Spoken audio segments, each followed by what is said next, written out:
Il avait été pris d'une telle angoisse que la seule façon de sortir de cette fameuse angoisse, c'était de procéder à des aveux. Il va expliquer qu'il est le complice de Laetitia Monnier dans son idée de cambriolage, ou en tout cas de vol par ruse.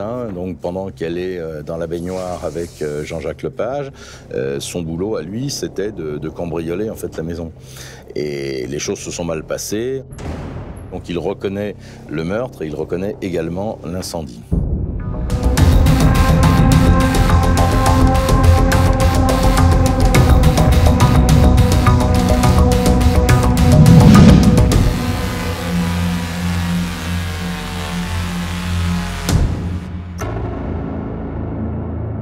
Plougonvelin, petit village du Finistère.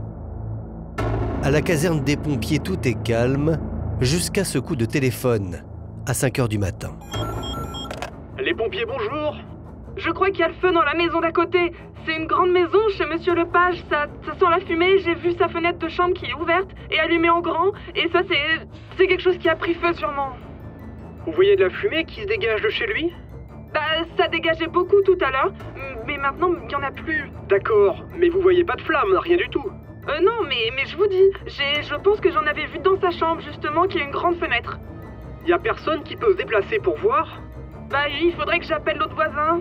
Si on déclenche tous les secours, il faudrait être sûr qu'il y a un dégagement de fumée ou quoi que ce soit à ce moment-là. Sinon, écoutez, moi je veux bien rester en ligne jusqu'à ce que vous ayez une réponse. Non, c'est fermé chez lui. Bon bah, il a éteint la lumière de la cuisine maintenant. Ouais, enfin... Là, si vous voulez, s'il y a eu quelque chose, mais que Monsieur Depuis a éteint les lumières, s'il est dedans, ça se trouve, c'est lui. S'il y a de la fumée qui se dégage ou quoi, bah à ce moment-là, vous nous appelez. Mais là, pour l'instant, on va pas engager les secours. Cet appel à tout d'une fausse alerte au feu. Le pompier de permanence ce soir-là en a la conviction. Mais il va être le point de départ d'une incroyable histoire criminelle. J'étais à milieu de savoir que c'était une histoire aussi sordide qui allait me tomber dessus. Pourquoi voulez-vous qu'elle le tue? Je crois que j'ai jamais hurlé comme ça. C'est quelqu'un qui avait un souci de séduction. Il avait l'intention de la demander en mariage. Je me sentais souillé, j'en avais assez, je voulais que ça se termine.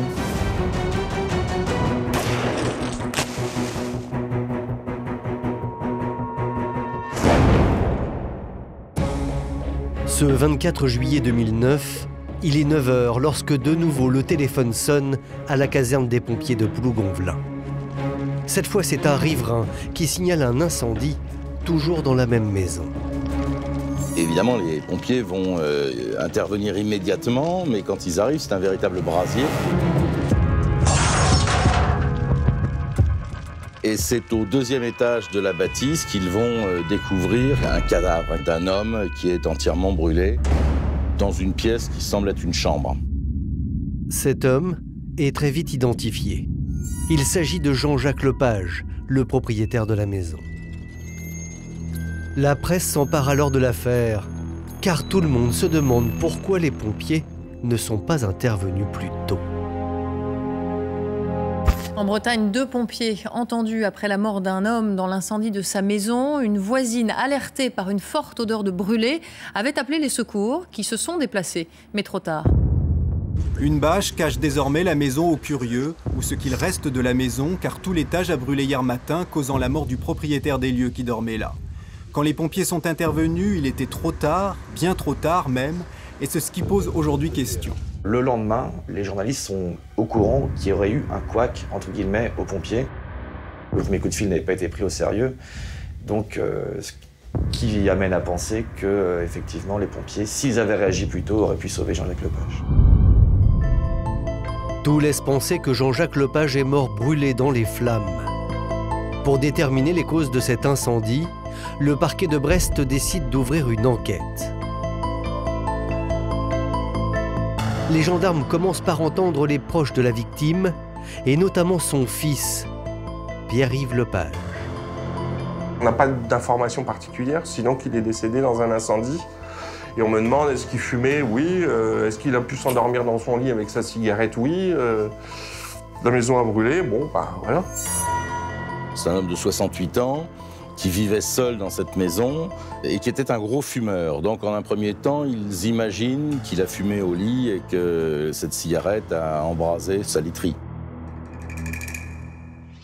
Seulement la thèse d'un possible accident va très vite voler en éclats.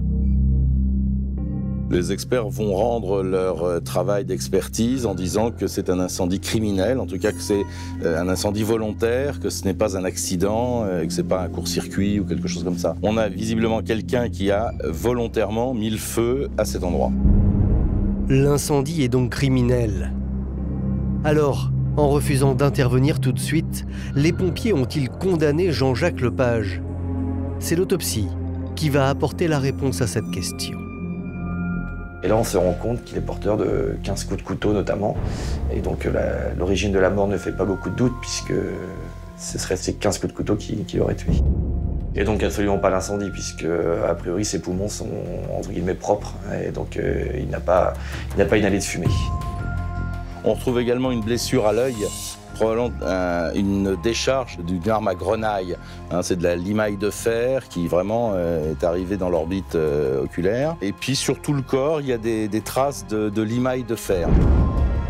L'autopsie permet également de déterminer l'heure de la mort. Elle se situe entre 23h et minuit.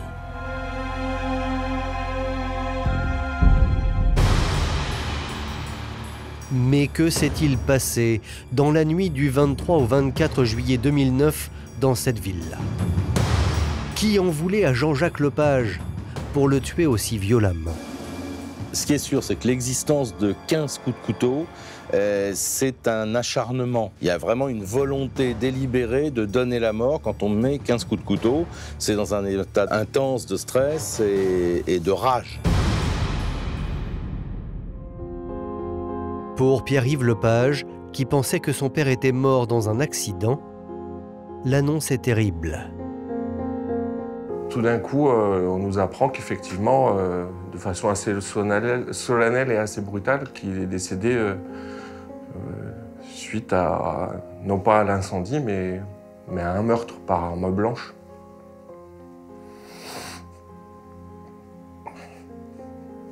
Et je me souviens très bien. Je suis sorti du bureau et je crois que j'ai jamais hurlé comme ça.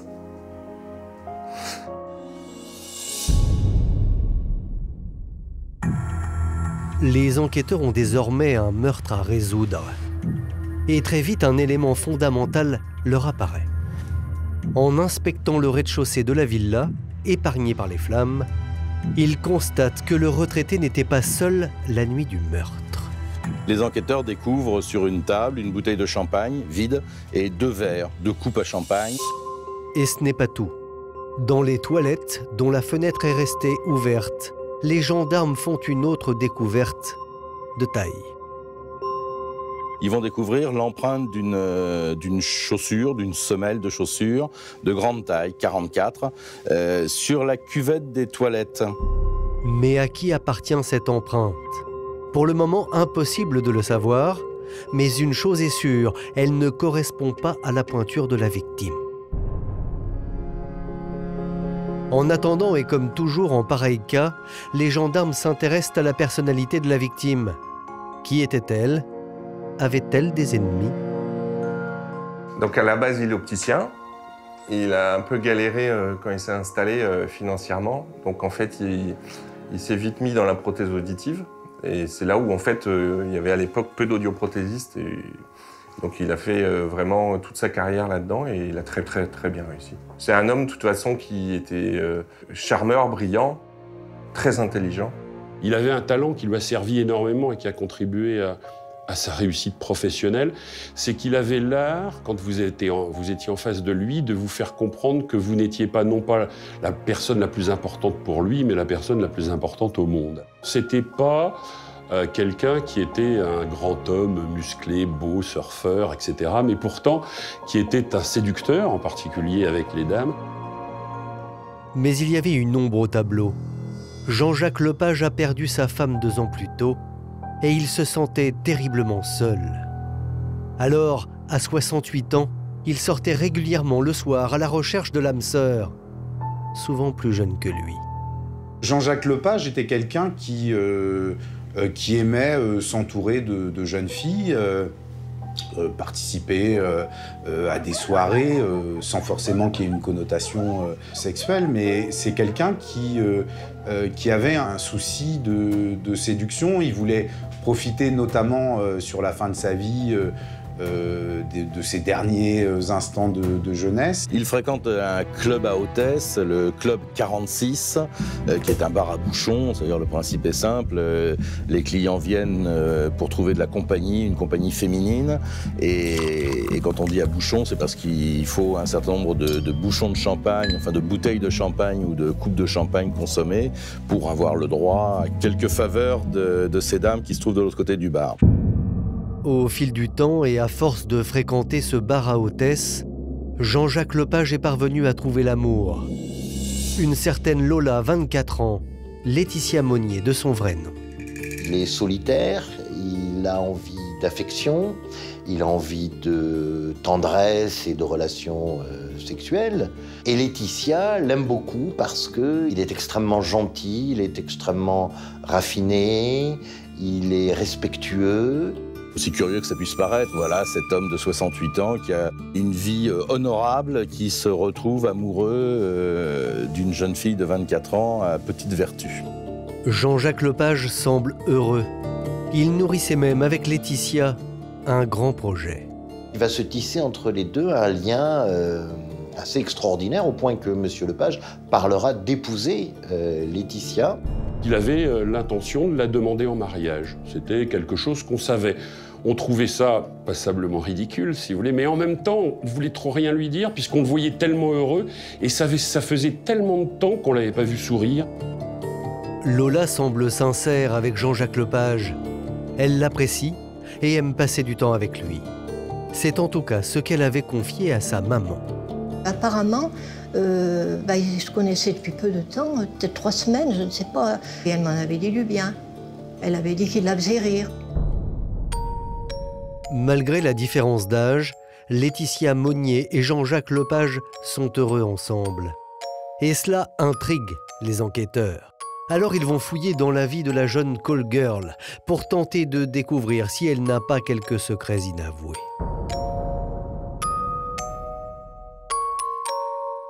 D'abord, ils découvrent que Laetitia est arrivée en Bretagne il y a peu de temps. Visiblement, elle tentait de fuir sa mère, justement, avec laquelle elle entretenait une relation fusionnelle. À l'époque des faits, il faut bien comprendre qu'elle, pour la première fois, elle vit en autonomie. C'est-à-dire qu'elle a décidé de quitter Saint-Étienne et par là même de quitter sa mère. Après, elle est venue sur Brest. Je ne sais pas pourquoi elle a choisi. Elle a choisi Brest, je ne sais pas. Brest, c'est un bout du monde. C'est-à-dire c'est l'endroit le plus loin possible de Saint-Étienne. Comme par hasard, c'est là que vient Laetitia, mais sa mère va pas tarder à la rejoindre parce que, semble-t-il, c'est insupportable pour Chantal Monnier d'être loin de sa fille. Très vite, Laetitia Monnier trouve du travail à Brest dans ce fameux bar à Hôtesse où elle se fait appeler Lola. Et Lola, 24 ans, a une spécificité. Laetitia Monnier, c'est une call girl qui a une particularité qui a été démontrée par la suite, c'est qu'elle est vierge. Elle cherchait l'amour. Et donc elle a dit peut-être qu'en gardant sa virginité, si quelqu'un l'aimait vraiment, donc il la respecterait et il attendrait avant de vouloir avoir une relation sexuelle avec elle. Alors, Jean-Jacques Lepage est-il l'heureux élu avec lequel Lola est en confiance? La jeune entraîneuse est-elle sincèrement amoureuse de cet homme de plus de 40 ans qu'elle? Et puis, était-elle avec lui le soir du crime?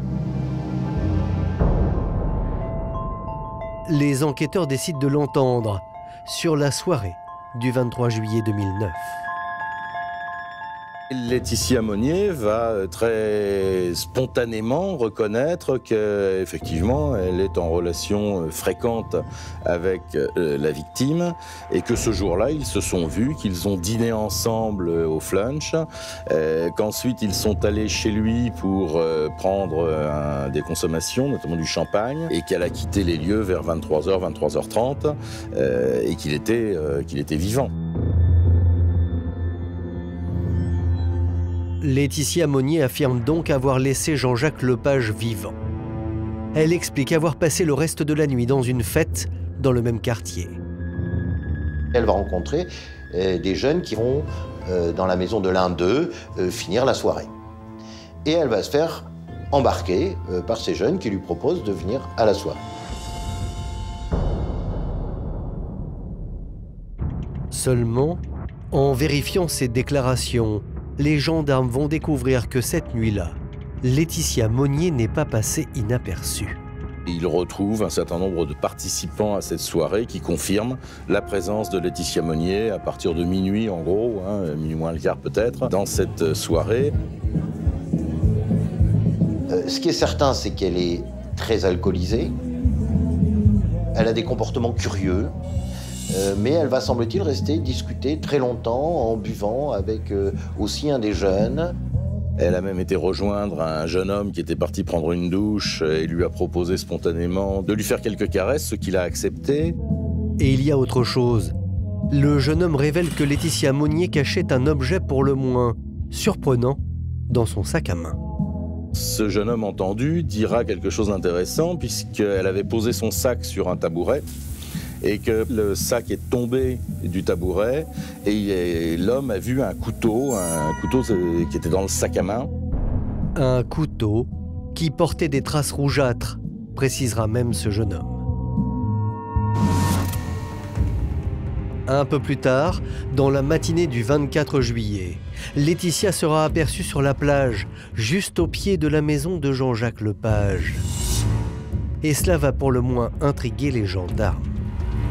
Elle va avoir un comportement qui va étonner parce qu'elle est à la plage, elle est habillée, elle s'expose en plein soleil, puis va se baigner tout habillée. On remarque son comportement parce que c'est pas une plagiste, elle n'est pas en maillot de bain, avec sa serviette de bain, sa crème solaire, etc. On voit bien que c'est un peu curieux. Plusieurs personnes évoqueront un couteau dans son sac à main. C'est-à-dire que, en fait, sera vu le manche du couteau dans son sac à main. Un comportement étrange à proximité du domicile de la victime, un couteau ensanglanté. Tout laisse penser que Laetitia Monnier serait impliquée dans le meurtre de Jean-Jacques Lepage.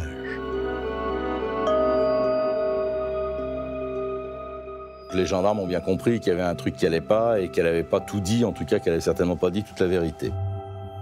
Réentendue par les enquêteurs, Laetitia Monnier va alors reconnaître qu'elle était présente au moment du crime, mais qu'elle n'était pas seule. Selon elle, elle était accompagnée par un certain William Roland. Alors William Roland, c'est un jeune brestois, c'est quelqu'un qui zone un petit peu. Peut-être que le terme de paumé serait pas très flatteur pour lui, mais c'est quelqu'un qui n'a pas de travail, qui n'a pas des bonnes fréquentations non plus. Et c'est quelqu'un qui, depuis 2-3 semaines avant les faits en tout cas, est devenu ami avec Laetitia Monnier. William Roland le voici, et le jeune homme l'avoue, il avait des sentiments pour Laetitia Monnier. Je l'ai rencontrée pour la première fois au bas de ma rue. Elle se présente sous le nom de Marie, donc une jeune femme de 20 ans, et donc qui m'a tout de suite avoué de but en blanc qu'elle travaillait donc, dans des bars à hôtesses. Alors moi j'avais pour espoir en fait de devenir amie avec plus si affinité. Ça je ne l'ai jamais caché d'ailleurs. Seulement pour William Roland, rien ne va se passer comme il le prévoyait. Car face aux enquêteurs, Laetitia Monnier va largement mettre en cause le jeune homme dans le meurtre de Jean-Jacques Lepage. Voici ce qu'elle raconte à propos de ce qui se serait passé dans la soirée du 23 juillet 2009. Selon la jeune femme, c'est un cambriolage qui aurait mal tourné.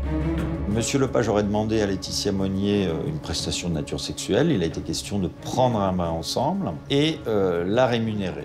Lorsque le bain était en train de couler, que Monsieur Lepage était occupé, William Roland serait rentré dans la maison, selon le projet de cambriolage qu'ils avaient établi au départ. Et puis là, William Roland fait du bruit.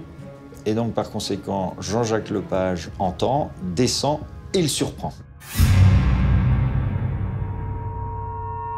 Et là, du coup, eh bien, William Roland, sous la menace physique, a remonté Jean-Jacques Lepage dans sa chambre, pendant que Laetitia Monnier restait au rez-de-chaussée pour fouiller. Elle aurait pris notamment 500 € dans la poche du manteau. Et après qu'elle ait dérobé cet argent, elle entend un hurlement à l'étage. Elle monte et là, elle voit au sol Jean-Jacques Lepage mortellement touché. En tout cas, il ne bouge plus. Il est mort. Et c'est William Roland qui l'a tué. Il va demander à Laetitia de partir de la maison et de quitter les lieux. Et là, elle part. Et elle ne le reverra plus, selon donc sa version. La version de Laetitia semble crédible. Et immédiatement, les enquêteurs se lancent à la recherche de William Roland. Mais le jeune homme semble s'être volatilisé.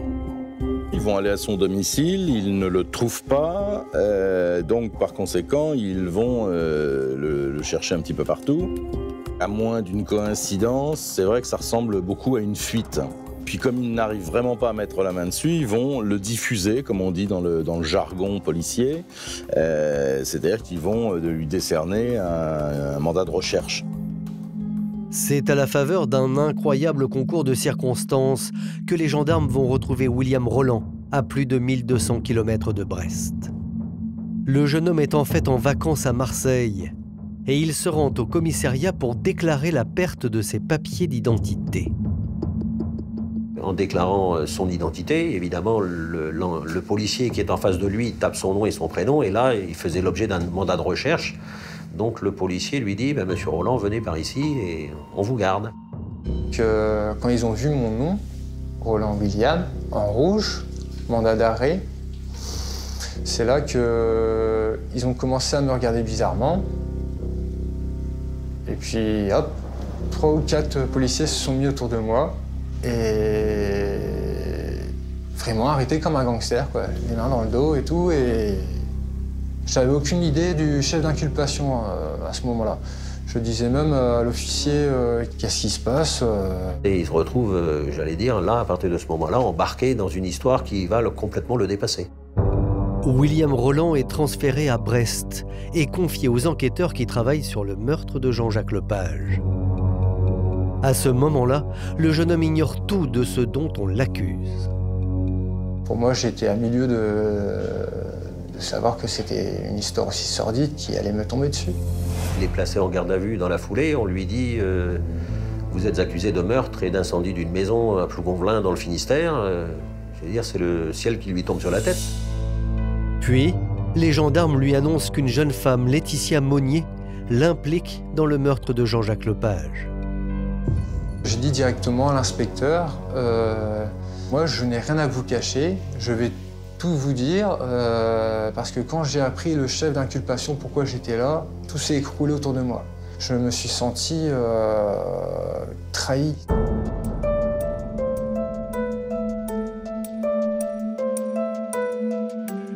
Alors tout d'abord, je nie, totalement.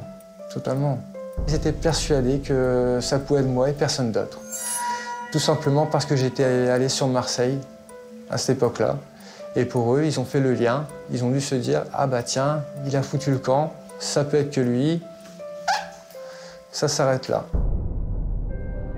Le jeune homme raconte alors aux enquêteurs qu'il était bien avec Laetitia Monnier le 23 juillet 2009. Mais voici, selon lui, comment se serait déroulée la journée. William Roland passe une partie de cette journée avec Laetitia Monnier.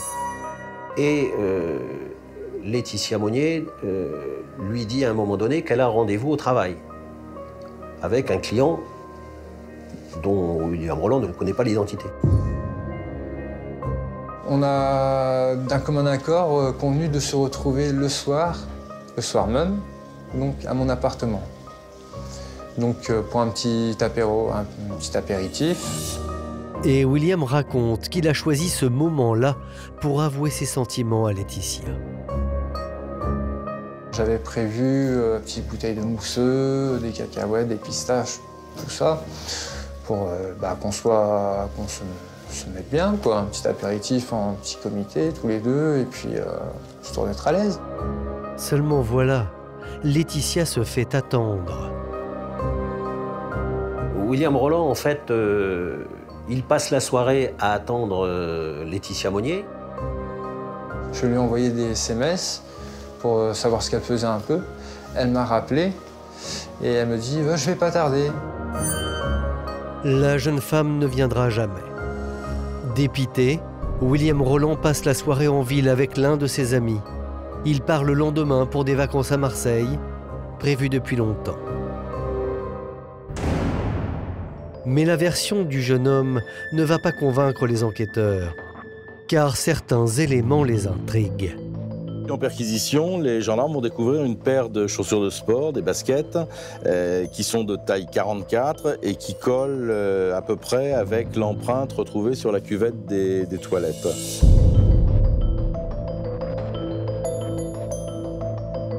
L'expert qui examine cette lunette écrit un rapport dans lequel il indique que cette trace de semelle qui figure sur la lunette des toilettes peut correspondre à la chaussure de William Roland, mais qu'il sera toujours impossible de dire que c'est la trace de la chaussure de William Roland. Et c'est toute l'ambiguïté de la conclusion. Ça peut correspondre à sa chaussure, mais on ne pourra pas dire que c'est sa chaussure. Et ce n'est pas tout. William Roland a des marques sur le corps. Des marques qui ont tout de suite attiré l'attention des enquêteurs. Il a au visage et un peu partout sur le dos et au niveau des avant-bras des traces de brûlure. Traces de brûlure qui ont été vues par un médecin légiste qui considère qu'elles sont compatibles avec quelqu'un qui a été au contact d'un incendie. Ça leur paraît tout de suite suspect de voir des traces sur mon corps. J'avais eu une chute en skateboard il y a 2 ou 3 mois de ça. Ça n'avait rien à voir avec cette histoire de meurtre, en fait. Malgré ces dénégations, les enquêteurs sont persuadés de détenir un coupable. Alors ils vont tout mettre en œuvre pour le faire avouer. Durant cette garde à vue, il va subir plus de 12 heures d'interrogatoire, sur, de mémoire, 4 interrogatoires. Les 3 premiers, il va se battre, j'allais dire, bec et ongle, en disant qu'il n'a absolument rien fait.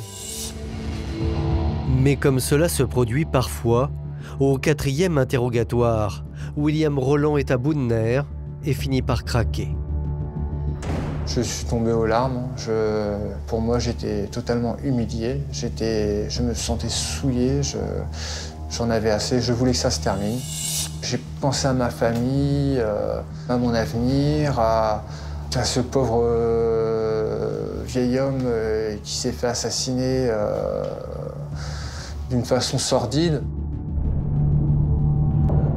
Il avait été pris d'une telle angoisse que la seule façon de sortir de cette fameuse angoisse, c'était de procéder à des aveux. Il va expliquer qu'il est le complice de Laetitia Monnier dans son idée de cambriolage, ou en tout cas de vol par ruse.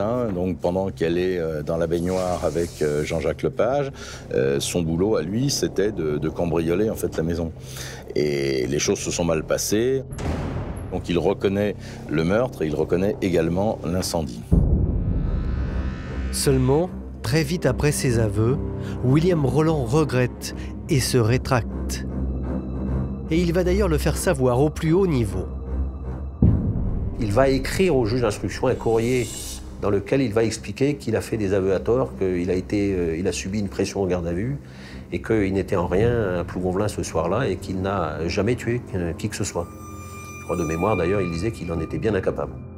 Je reviens sur mes aveux, car clairement, pour moi, il y avait injustice là-dessus. Voici ce que va écrire William au juge. J'étais affaibli mentalement et physiquement. J'aurais tout fait pour que ce cauchemar s'arrête. Je n'ai jamais tué personne, j'en suis pas capable. Mais il y a quelque chose qui cloche et qui peut remettre en cause la sincérité des rétractations de William Roland. Si le jeune homme est innocent, comment connaissait-il les détails du meurtre? Et s'il n'était pas à Plougonvelin ce soir-là, comment a-t-il pu raconter le même scénario que Laetitia Monnier? Il y a peut-être une explication que donne son avocat. Ce sont les enquêteurs qui, au fil des interrogatoires, ont eux-mêmes livré les circonstances du meurtre. L'enquêteur lui avait montré un certain nombre de photos de la scène de crime, extérieure de la maison. Donc effectivement, William Roland, lorsqu'il passe aux aveux, n'a fait en fait que restituer ce qu'il avait entendu et vu, puisque l'enquêteur lui avait lu également une partie des dépositions de Laetitia Monnier. Malgré tout, rien n'y fait. William Roland et Laetitia Monnier sont tous les deux mis en examen pour le meurtre de Jean-Jacques Lepage. Ils sont placés en détention provisoire à la prison de Brest. Mais l'avocat du jeune homme continue de se battre. Et c'est grâce à des photos de famille qu'il va réussir à prouver que son client est peut-être innocent. Car les traces que les gendarmes prennent pour des brûlures ne sont en réalité que les conséquences d'une chute. Il m'a dit, mais avant de partir à Marseille, bien avant cette affaire-là, j'étais allé chez ma mère pour l'anniversaire d'une sœur ou d'une cousine, et il avait fait du skateboard, et il était tombé, et donc il avait des blessures. Et donc il y avait des photos qui avaient été prises à l'époque, on les a communiquées au juge d'instruction. Les blessures préexistaient à toute cette affaire. Donc ça a un petit peu affaibli cet élément d'accusation quand même. William Roland est alors remis en liberté sous contrôle judiciaire après 2 mois et 10 jours de détention. Alors, si ce n'est pas lui qui a tué Jean-Jacques Lepage, qui est-ce? Un an après le meurtre, Laetitia Monnier est à nouveau entendue. La jeune femme a des révélations à faire. Et le moins que l'on puisse dire, c'est que sa nouvelle version de l'histoire paraît encore plus invraisemblable que les précédentes. Elle va donner une autre version en faisant intervenir un 3e personnage, Monsieur Habib. Alors Habib, pour elle, c'est un ami également, un ami avec autant de guillemets que possible, hein, un ami autant que l'est William Roland, c'est-à-dire pas vraiment un ami finalement. C'est quelqu'un qui traîne, hein, quelqu'un qui zone dans Brest, qui n'est pas quelqu'un qui repose non plus sur des bases d'intégration sociale solides, quoi. Les gendarmes vont vérifier l'emploi du temps de ce garçon, Habib, et s'apercevoir assez rapidement qu'il ne pouvait pas être sur les lieux du crime à l'heure du crime, le jour du crime. Il a un alibi, comme on dit, en béton, et par conséquent, la piste va être écartée assez rapidement. Mais en tout cas, c'est un des derniers soubresauts de Laetitia Monnier dans son système de défense. Quelques semaines plus tard, nouveau rebondissement. Une lettre anonyme arrive sur le bureau de la juge d'instruction. Une lettre qui dit, voilà, en gros, alors, en substance, hein, je sais où sont les couteaux qui ont servi au meurtre de Jean-Jacques Lepage. Cette lettre va décrire le chemin à parcourir pour arriver jusqu'à une cachette dans un mur où, de fait, les enquêteurs vont retrouver un sac qui ressemble terriblement aux descriptions qui sont faites par rapport au sac qu'avait Laetitia Monnier le soir des faits, et puis 2 couteaux. Cette découverte ne va rien donner puisqu'en fait on ne retrouve pas de traces de sang sur ces couteaux. On n'a aucun élément de preuve comme quoi il s'agirait des armes du crime. La juge d'instruction ordonne alors une analyse graphologique de la lettre pour en découvrir l'auteur. Et les résultats de cette expertise sont pour le moins étonnants. Elle aurait été écrite par un certain Habib. Habib aurait-il voulu se venger de Laetitia Monnier qui l'avait injustement accusé du crime? Peut-être bien. Il est interrogé sur ce point et il dira que c'est possible que ce soit lui, il s'en souvient pas très bien parce qu'il picole beaucoup et que quand il picole, il se souvient pas de ce qu'il fait, mais qu'il est très en colère contre Laetitia Monnier de l'avoir dénoncé et que ça pourrait être une vengeance. Mais si ni William Roland ni Habib ne sont les auteurs du crime, qui a tué Jean-Jacques Lepage? La jeune femme aurait-elle agi seule? Difficile de le savoir. Mais pour l'avocat de la famille Lepage, plusieurs détails mettent en cause Laetitia Monnier. Elle va prendre une douche quelques heures après les faits, avec un des jeunes garçons. Elle va aller dans la piscine tout habillée. Le lendemain, lorsqu'elle va se retrouver sur la plage du Trézire, elle va retourner se baigner, comme si elle voulait se laver de ce qu'elle avait pu commettre. Cette volonté de pureté qu'on retrouve dans la volonté de préservation de sa virginité est pour moi aussi un des indices, un des faisceaux d'indices qui nous ramène au rôle central de Laetitia Monnier dans la commission du crime. Seulement, un faisceau d'indices, cela ne suffit pas. Je ne vois pas de mobile au fait que Laetitia Monnier ait pu tuer Jean-Jacques Lepage. Elle l'aimait bien, il était généreux, il voulait l'épouser. Pourquoi voulez-vous qu'elle le tue? Elle n'avait pas de raison de le tuer. Elle aurait quoi? Elle aurait tué avec des couteaux et des balles, mais ça n'a pas de sens. C'est les criminels, ça, c'est les terroristes qui vont avec des couteaux et des armes, là. C'est pas possible. Je parle même pas du fait soigneusement occulté, mais qui est quand même absolument réel, qui fait que Monsieur Lepage a du plomb dans l'œil. Il a reçu un coup de pistolet à grenaille dans l'œil. Pistolet qu'on n'a pas retrouvé, et on se demande bien ce que Laetitia aurait fait avec. Et si Laetitia a utilisé un pistolet et un couteau pour tuer Monsieur Lepage, pourquoi s'est-elle débarrassée du pistolet et a-t-elle précieusement gardé un couteau qui serait soi-disant couvert de sang? Ça paraît totalement absurde. En tout état de cause, les armes du crime ne seront jamais retrouvées. Il y a un autre argument qui tente à prouver que Laetitia ne peut pas être l'auteur du crime. C'est l'heure de l'incendie.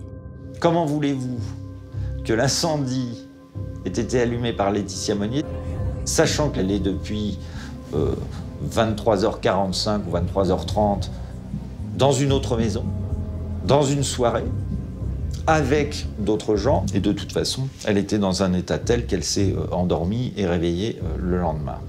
Donc, il y a quelqu'un à 5h du matin dans la maison de Monsieur Lepage, ça ne fait aucun doute, et ça ne fait aucun doute non plus que ce quelqu'un n'est pas Laetitia Monnier.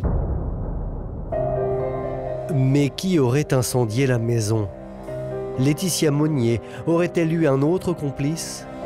Quelqu'un qu'elle n'aurait jamais dénoncé? Ou pourrait-il s'agir de William Roland? En tout cas, le jeune homme, bien que libre, reste mis en examen pour le meurtre du retraité. L'enquête sur la mort de Jean-Jacques Lepage va durer 8 années. 8 ans d'instruction, c'est un non-sens. Une bonne instruction, ça dure un an et demi, 2 ans maximum. Et là, le fait qu'il dure 8 ans, c'est quand même un mauvais présage. Pourquoi cette instruction a été très longue? Principalement du fait des systèmes de défense qui ont été adoptés par Laetitia Monnier. À savoir de conduire au moins à 3 reprises les enquêteurs sur des fausses pistes. Ce qui a retardé, bien évidemment, la clôture de l'instruction et qui a donné à cette instruction une dimension surréaliste. Elle a une personnalité très particulière, une personnalité qui a été qualifiée de plastique, et c'est vraiment ça. Elle s'adapte toujours à son interlocuteur. Si vous l'interrogez sur un thème et qu'elle pense que vous souhaitez une réponse, elle va vous donner cette réponse. Laetitia Monnier est une suspecte complexe parce qu'elle dit tout et son contraire, qu'elle donne 14 versions différentes, qu'elle désigne des gens qui s'avèrent être innocents, qu'elle ne dit pas toute la vérité. Pour William Roland, qui crie toujours son innocence, ces 8 ans d'instruction ont été particulièrement difficiles à vivre. La longueur de cette instruction a été, j'allais dire, hautement préjudiciable pour ce garçon. Je ne sais pas si on peut s'imaginer de, entre guillemets, traîner une accusation d'assassinat pendant 8 années. C'est quelque chose d'extrêmement difficile pour tout un chacun. Et je veux dire que compte tenu de la personnalité fragile de William Roland, ça a été extrêmement difficile à supporter. Ça a été 8 ans de chaos. Ça a été 8 ans de descente aux enfers, où j'avais perdu tous mes repères. Pour moi, ça m'a hanté. Ça m'a hanté le fait que que j'étais incertain de l'issue que ça allait prendre au vu des éléments portés à charge contre moi. Le procès de Laetitia Monnier et de William Rolland s'ouvre le 1er mars 2017 au tribunal de Quimper. Tout l'enjeu sera de déterminer exactement ce qui s'est passé ce 23 juillet 2009 dans la villa de Jean-Jacques Lepage. Hier, le procès d'une call girl brestoise et d'un homme s'est ouvert 8 ans après le meurtre à Poulougonvelin d'un retraité de 67 ans. Pour la famille de la victime, ce procès est une nouvelle plongée dans l'horreur. C'est un boomerang, en fait, qu'on a lancé en 2009 et qui va revenir là. Et il revient en 2017. C'est 8 ans plus tard, vous avez enterré cérébralement cette affaire et là, elle va revenir et puis elle va revenir fort. J'avais jamais vu Laetitia Monnier, même pas une photo.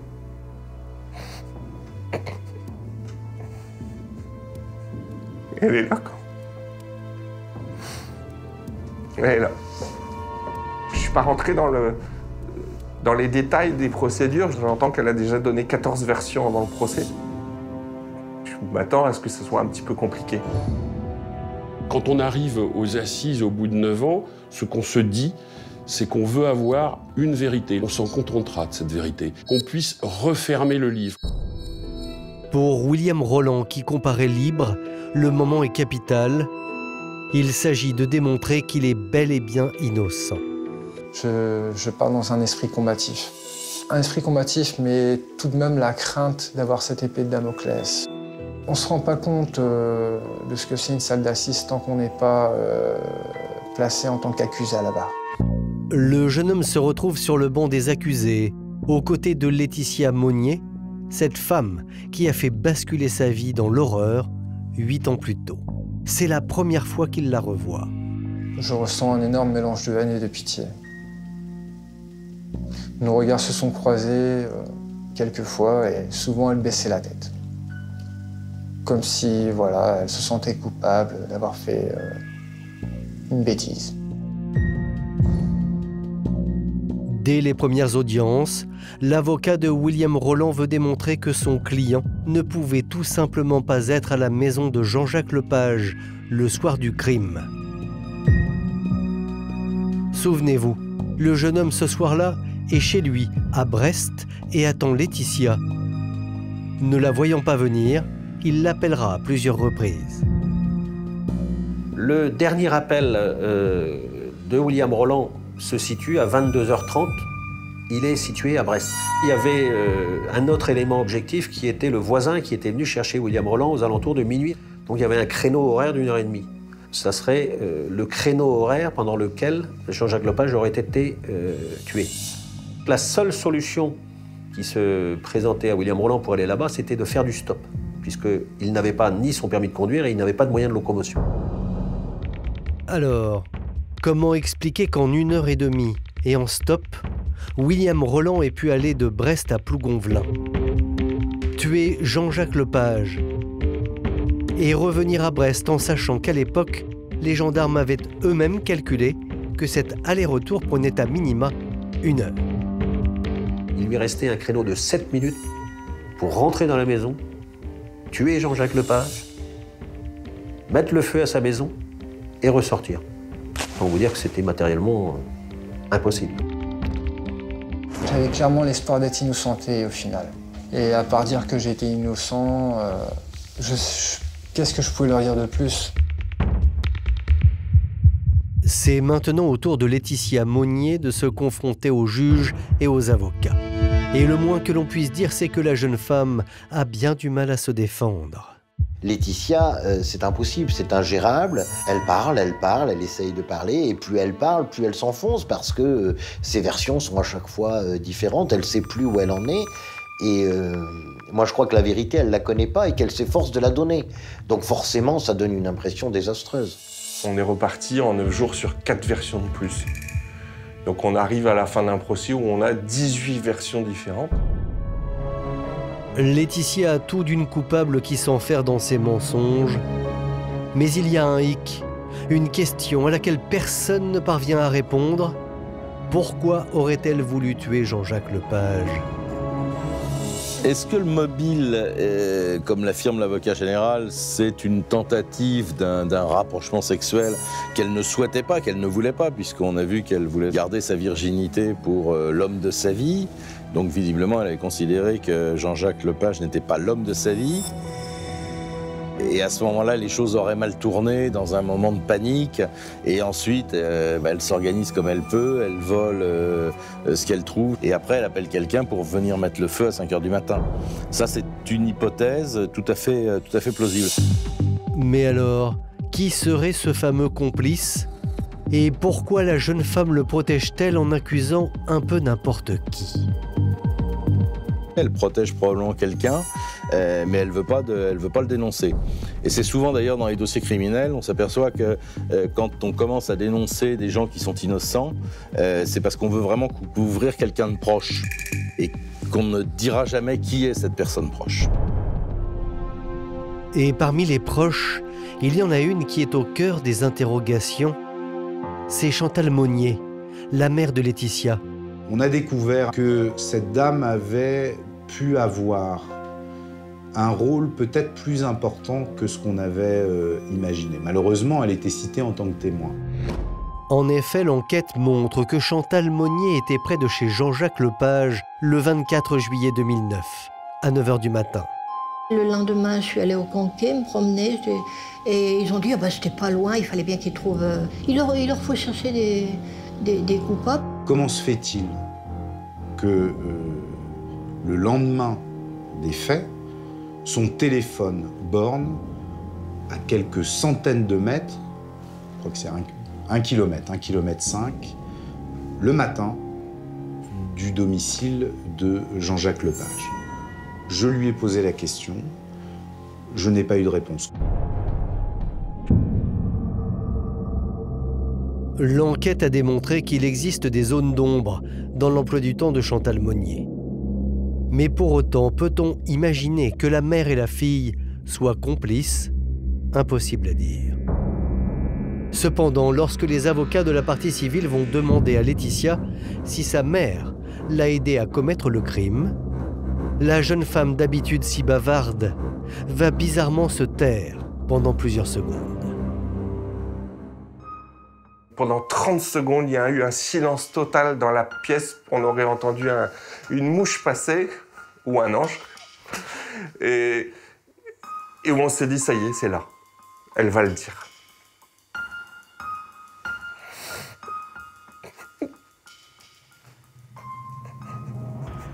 Elle l'a pas dit.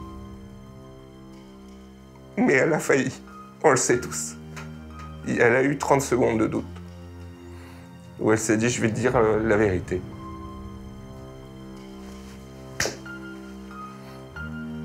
C'est raté.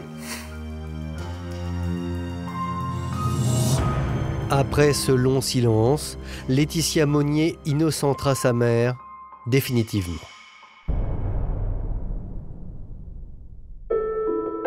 Après 9 jours de procès, le verdict tombe. William Rolland est acquitté.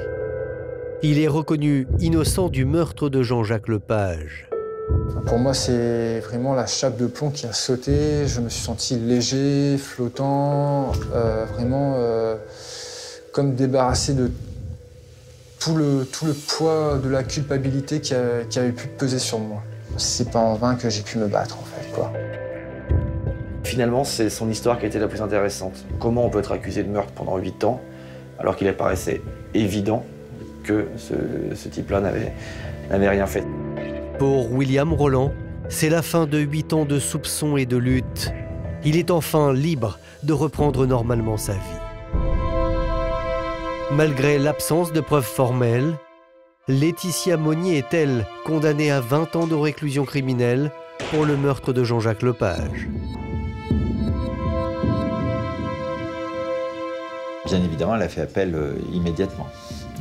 Puisque elle, ce qu'elle veut, c'est être acquittée et puis elle ne veut rien d'autre. Donc concrètement, ça veut dire qu'il y aura un nouveau procès, sans William Rolland cette fois-ci, ce qui n'est peut-être pas une mauvaise chose, puisque ça permettra de se concentrer sur le cas particulier de Laetitia Monnier et sur l'absence totale de preuves s'agissant de Laetitia Monnier.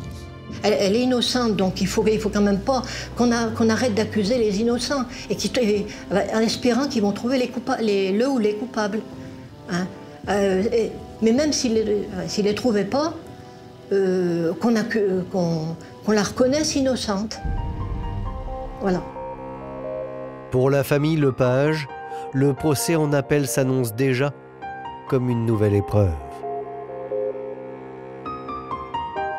Psychologiquement, je préfère que l'affaire s'arrête là.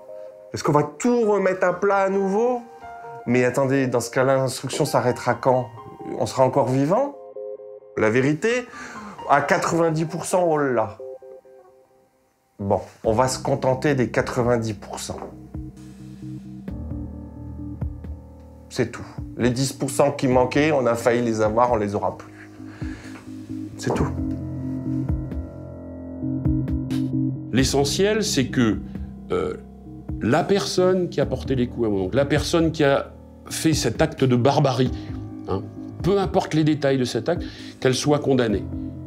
Et qu'on nous dise, voilà, maintenant, retournez chez vous, vous pouvez retourner chez vous, l'âme en paix, hein, parce que c'est un peu ça, l'âme en paix.